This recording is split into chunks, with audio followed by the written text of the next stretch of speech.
Welcome back to the channel, guys. This is VIN2368. This is a 2017 223, which is Caviar with LA20 black interior, for sale with 88,500 miles in Houston, Texas for $55,000, and it is for sale in the Lexus Facebook, GSF, FCAR, F Performance groups.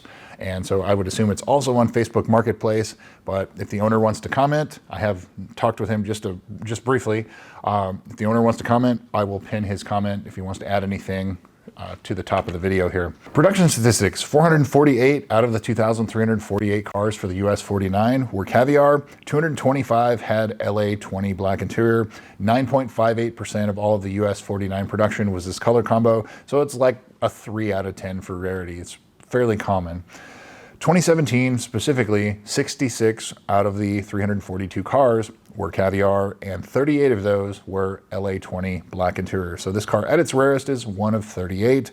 It is a pretty common color combo, but it's rare because it's a 2017, which is a much lower production. So the options this car has are 2Q, which is the all-weather floor mats, the rubber floor mats, FT, which is the split polished 19-inch forged wheels.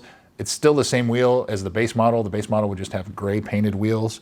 And this has GF, which is the color heads-up display.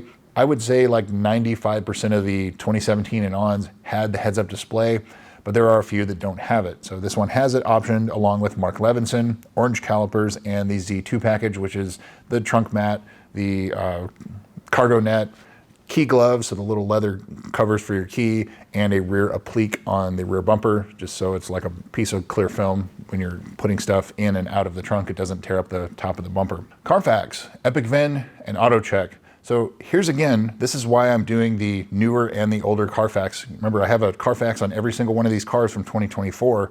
So the 2026 Carfax shows us as a 5-owner, no accident car. 2024 Carfax shows this as a 4-owner, which jives at the time, 4-owner, 2 accident or damage reported, one being in February 21st of 2018 to the left front, showing minor damage, and the second one, January 9th of 2024 to the front. So this car does have some previous incidents or things like that. I won't necessarily call them an accident. It could have hit something on the road, could have been a windshield replacement, could have messed up the carbon fiber trim on the bottom of the front bumper and turned it in under insurance because that's a $13,000 part, things like that. And the first one was a long time ago, it was 8+ years ago. The second one was 2 years ago. Epic VIN shows us as a 4-owner, 1 accident car, so that jives, and it shows just the 2018 incident. It doesn't show the 2024, and it's still to the left front. Auto Check shows us as a 5-owner, no accident car. So Auto Check didn't catch any of it. So this is a 5-owner, 2 accident or incident car with damage to the front and the left front previously. Previous sales. So it looks like when this car was new, it was either sold before it hit the ground or it was special ordered. And so it was pretty rare that you could special order these cars unless you were somebody that knew somebody. But it's probably, somebody came into the dealership, saw another one, said, well, that one's sold, but I've got one coming, and so if you want to buy this one. And so that's probably what happened here.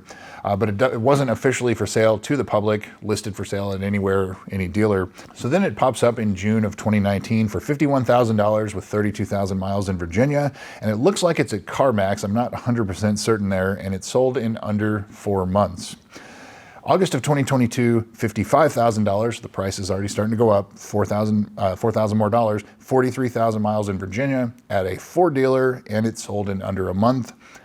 September of 2023, $49,800, 50,000 miles, L certified, and it's sold in under 2 months to the 4th owner. May of 2024, $54,000 with 57,000 miles in Maryland, and it looks like it was an individual trying to sell it. It didn't sell, and then they traded it in, and then it was listed at an Acura dealer in Delaware, $46,000 in November of 2024 with 64,000 miles, and it sold in April of 2025. So like 11 months since the original, the previous owner was trying to sell it, or about 6 months from when the dealer was trying to sell it to the current owner in originally Arkansas, and he moved to Texas, so it is now for sale in Houston, Texas, here at the end of May 2026 for $55,000 with 88,000 miles. So now into the photos. The owner says it has an epoxy exhaust. You can see that in the photos. It does have some carbon fiber delamination on both front door panels.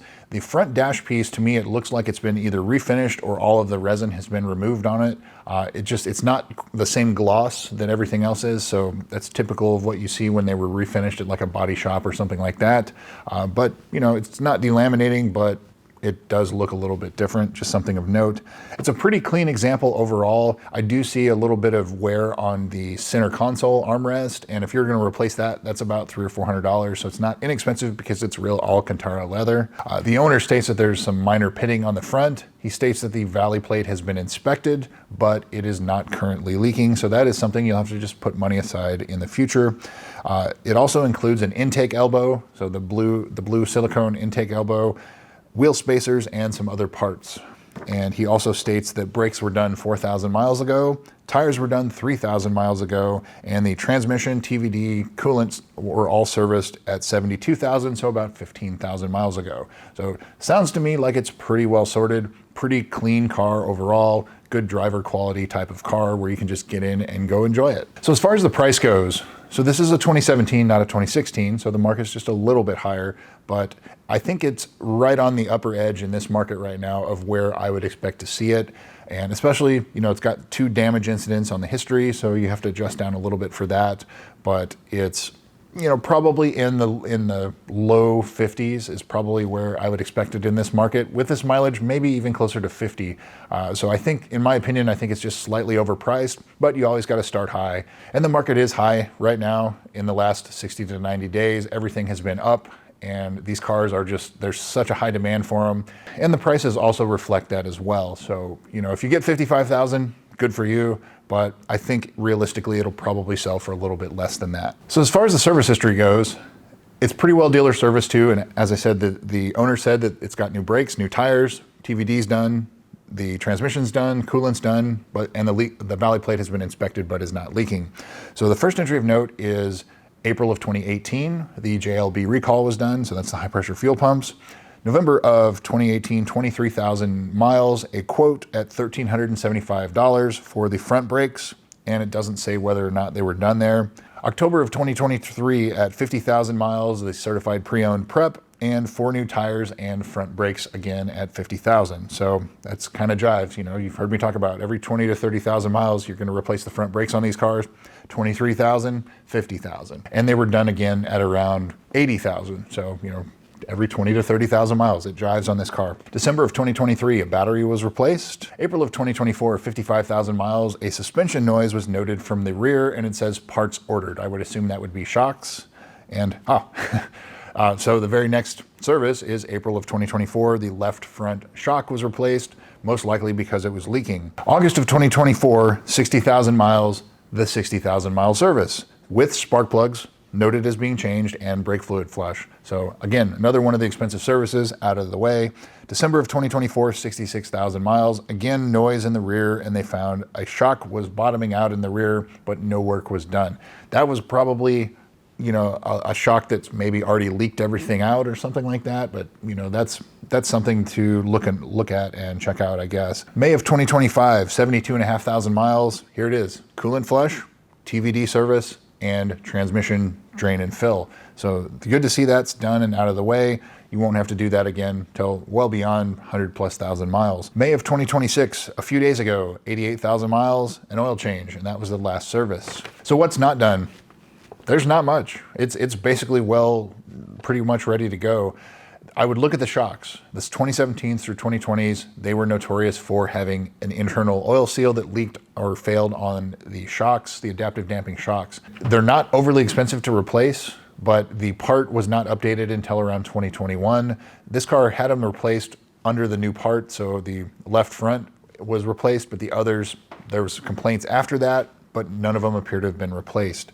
The carbon fiber trim, if that bothers you, sometimes they'll stay like that for a couple years. It just kind of depends. All it takes is one really cold night outside and they'll delaminate the rest of the way. The valley plate, of course, that would be something you need to put money aside. It's coming, but it's not currently leaking.